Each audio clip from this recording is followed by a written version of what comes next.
Nesse vídeo eu vou te mostrar quais são os 7 princípios da construção enxuta, como surgiu e por que está virando uma febre a sua implementação nas construtoras. Então se você gosta desse assunto e vai ficar até o final do vídeo, já mete o dedo nesse like para ajudar na divulgação, se inscreve no canal e roda a vinheta.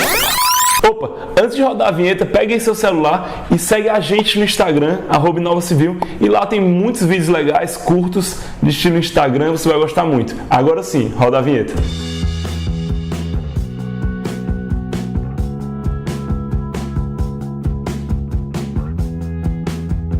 Não sei se você lembra que na Segunda Guerra Mundial, aquele modelo chamado Toyotismo foi implementado nas fábricas de automóveis no Japão.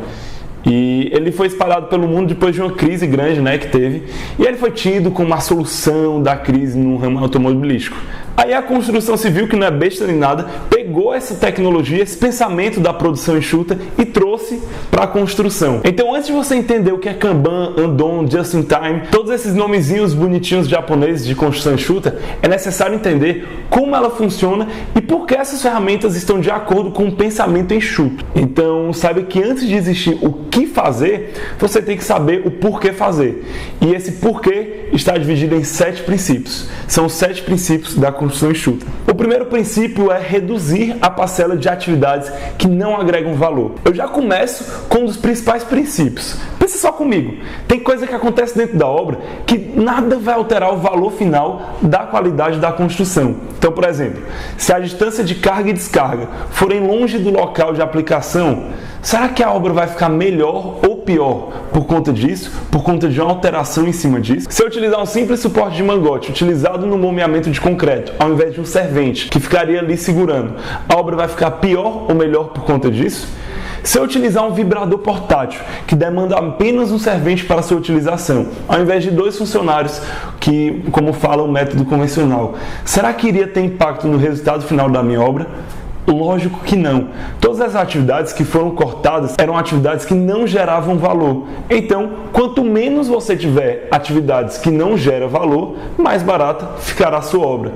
E é aí que você vai cortar os desperdícios. Agora vamos para o segundo princípio, que é aumentar o valor do produto em cima da necessidade do cliente. Aqui, nesse princípio, o foco é o cliente. Então, se no ponto anterior a gente pensava em minimizar o que não gerasse valor, aqui é para maximizar o que gera valor final para o nosso consumidor. Então, na reunião com todos os projetistas, é extremamente necessário mostrar os dados, as preferências do consumidor potencial do empreendimento, e isso deve ficar sempre disponível e deve ser respeitado, porque assim você vai gerar valor para o seu consumidor e aumentar o valor agregado do seu empreendimento. Por exemplo, a equipe de estrutura deve respeitar e pensar na sua estrutura da melhor forma para que não haja perigo que tenha uma influência negativa nos serviços posteriores, como de revestimento cerâmico. Então, deve-se pensar sempre em conjunto para facilitar a vida do cliente e agregar valor em cima do empreendimento. O terceiro princípio é reduzir a variabilidade. Imagine que você chega na Apple, compra um iPhone incrível, mas quando vê, ele é totalmente diferente do que seu amigo comprou, que é diferente do que seu irmão comprou, não ia dar muito certo, né? O ponto é que a Apple já pensou no terceiro princípio, que é reduzir a variabilidade. O principal fator para você reduzir a variabilidade é padronizar processos. Existem várias variabilidades, tanto no produto final do empreendimento, mas também na aquisição de materiais, no consumo de recursos para o material.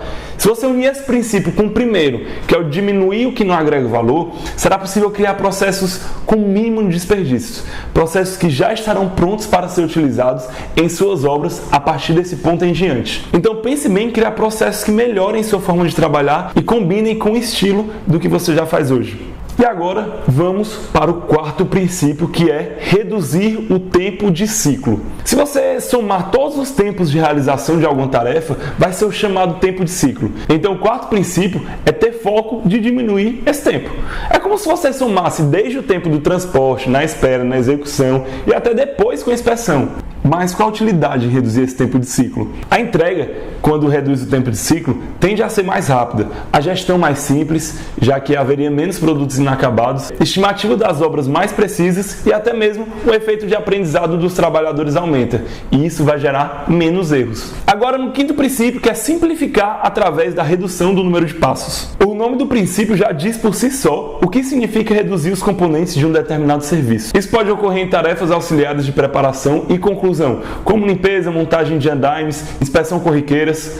Uma dica legal aqui é pensar em utilizar equipes polivalentes para reduzir o número de funcionários especializados, ou então utilizar elementos pré-fabricados, como o sistema de paredes de concreto e verga. O sexto princípio é aumentar a variabilidade de saída. Esse sexto princípio está totalmente ligado à geração de valor. No momento em que você aumenta a flexibilidade de saída do seu empreendimento, você dá ao seu cliente o poder de escolha, o poder de personalização, e isso sem aumentar de forma significativa os custos da produção. Lógico, você deve aumentar a variabilidade de saída, mas você tem que focar em não aumentar muito o custo de sua obra.